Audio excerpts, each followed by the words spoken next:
સુજે,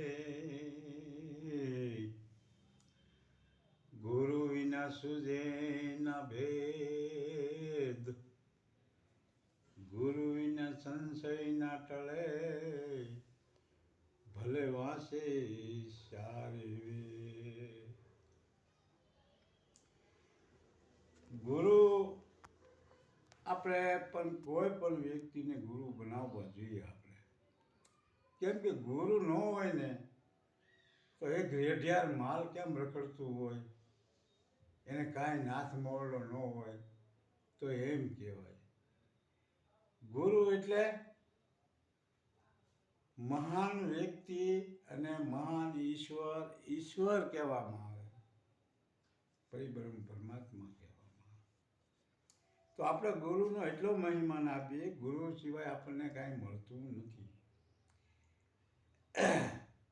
પણ દાસ કબીર હતા ને, દાસ કબીર એના ગુરુએ ઠાકોર ભગવાનની મૂર્તિ આપી કે અરે આ મૂર્તિ આપું તને. તો આપણે જો વાય છે ને, વાયની અંદર પાણી લઈ આવી અને એને નવરાવી અને પછી તું લાય. તો કબીર સાહેબ હતા તે વાયની કાંઠે જઈ અને બેઠા છે અને મૂર્તિ હતી અને જવા દીધી અંદર. અંદર જવા દીધી એટલે ભગવાનને એના ગુરુને આરતી કરવાનો ટાઈમ થઈ ગયો. એટલે બીજો સેવક હતો એને કીધું, બીજા શિષ્યને કીધું કે જા શિષ્ય, હજી કે આવ્યા કેમ નહીં કે. તો ક્યાં છે એ કે અત્યારે તું તો જા તો ખરો છે. તો કબીર સાહેબ તો જ્યારે ત્યાં બેઠા હતા વાટ જોઈને, ધ્યાન ધરીને કે નાઈને નીકળશે તો હું લઈને જાઉં. એટલે ઓલો બીજો શિષ્ય હતો એ આવીને કીધું કે હે સાહેબ, કબીર સાહેબ. કે હા. એ કે તો આ તમે બેઠા કેમ હજી અહીંયા છે? કે ના કે આપણે આરતી કરવાનો ટાઈમ થઈ ગયો કે.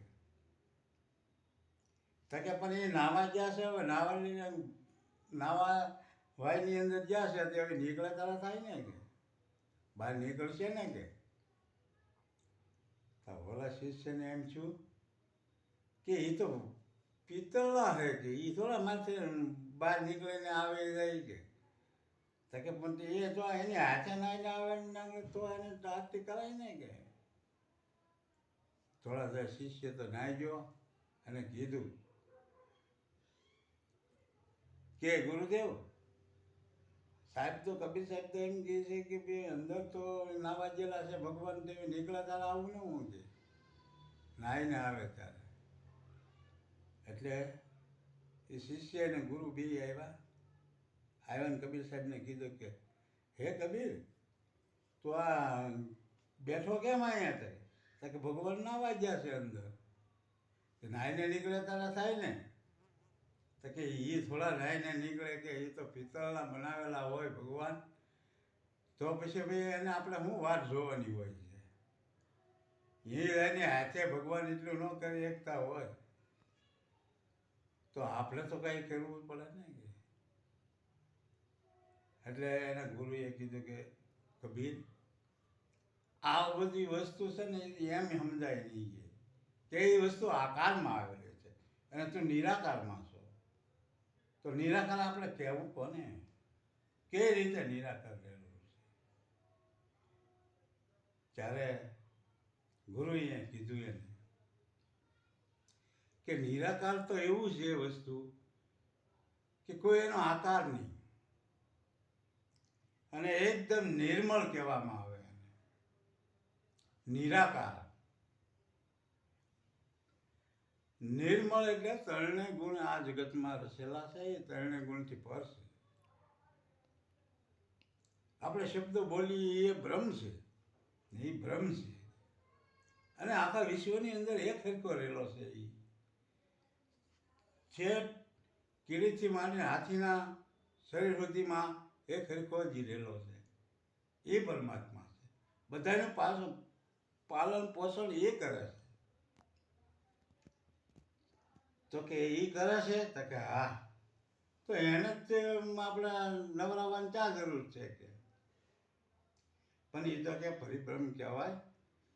અને આ જે કંઈ આકાશ રહેલું છે ને ગર્ભ છે, એની અંદર બધા જીવો છે, એનું ગર્ભ છે, એને સૂર્યચંદ્ર જેવી એને આપ્યું છે પરિભ્રમ પરમાત્મા.